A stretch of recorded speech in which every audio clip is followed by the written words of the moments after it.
My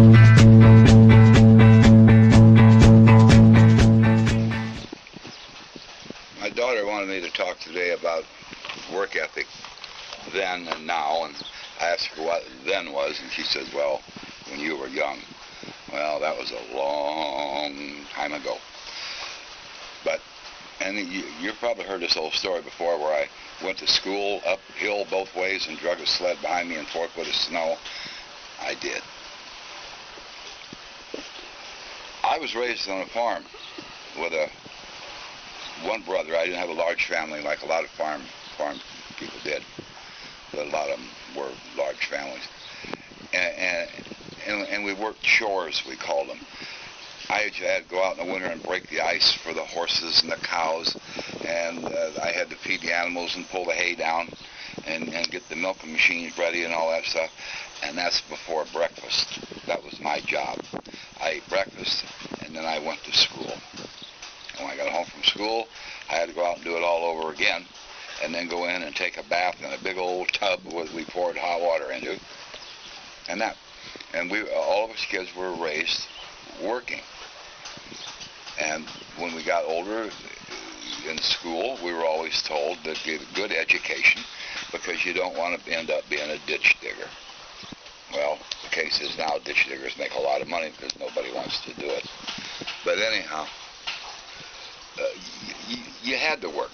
I worked my own cars. I worked for my motorcycles. I worked for everything I got almost all my life. 18 didn't have nothing to do with it. You had to work. There was nobody going to give you a handout. There was no welfare system at all at that time. There was no rocking chair to get back and lean on and let somebody else do it. Tell them about the story about your dad when you wanted to buy a suit. Oh.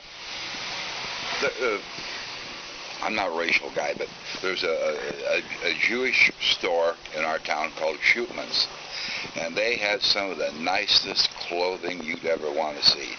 And I'm 16 years old, and I want to look cool. Nice pair of black pants and a purple shirt and a nice jacket. And I took my dad up to see if he'd buy it for me. And he says, you must be insane. You go to work and you buy that kind of stuff. All I give you is what you need. Socks, shoes, Levi's, and a nice shirt for school. Anything extra, you pay for. And that stuck with me the whole rest of my life.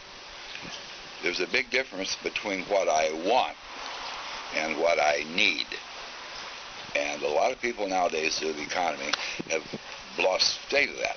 They've got everything backwards. It's I want, I want, I want. It don't matter whether you need it or not. So they go out and they borrow money to pay for all these things. The story got out of hand here, but the lesson was, my dad says, all I'm going to give you is what you need. Anything extra, you're going to have to work yourself and pay for. And that was a good work ethic I learned. When I was 12 years old, I was working in a bowling alley, getting 10 cents a line for setting pins, and I set 3 leagues a day, which is 30 lanes a league if you bowl, which was $9.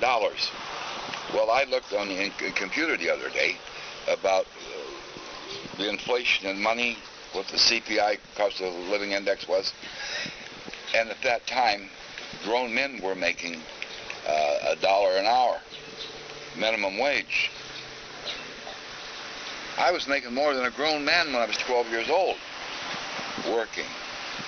And some of these people about unemployment, I don't know what unemployment is about, because I've been to Lexington, Kentucky, I've been to Atlanta, Georgia, I've been to Sebring, Florida, I've been back across to Monterey, California, working jobs that somebody told me, hey, there's a job there, and I got in the airplane and went there looking for work.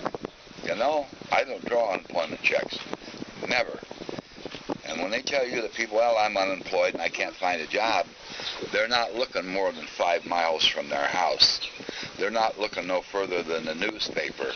They ain't burning up no shoe leather, baby, because they can get unemployment or they can run away from their wife and go on welfare. Tell them about what you used to do. You went to the work. You didn't go. Well, I told them. I got on an airplane. I went to wherever it was, man. Lexington, Kentucky, Atlanta, Georgia, Sebring, Florida. back to Illinois, back to Iowa, back to California in pursuit of a job. And some of these places I got a job, they ask me if I can do it. Yeah, I can do it. I ain't never done it before. I don't even know what it looks like. But if I don't get a chance to do it, I won't get to do it. And the guys helped me. I got pretty good at it. And over a period of 30 years, when I went for an interview, I could tell them about almost everything, because I'd done almost everything. You know, got a nice resume. You don't want to overdo it, but, you know, just tell people I'm a combination guy, man. I enjoy that. Then I went to college. I got a degree, and then I got management. And I had all that background behind me. But the work ethic now in America is gone. And that's the reason I got the financial problems right now. They got a huge social welfare program that people fall back. People in America now are drawing 99 weeks unemployment. Can you believe that? 99 weeks. We used to have 99-week payments on a used car, for crying out loud. So half the people are paying the other half not to work. There's no productivity. No productivity and lots of money. That causes inflation. Your money's worth less. All that happens. And it all comes from the work ethic. Don't expect something for nothing. There's no free lunch. My dad told me one time, when you read a newspaper and it says the government, in your mind, substitute the word taxpayer. And then you get a different perspective on what it is. Because I pay taxes, you pay taxes, everybody pays taxes, almost. And it's terrible. They're giving people not to work.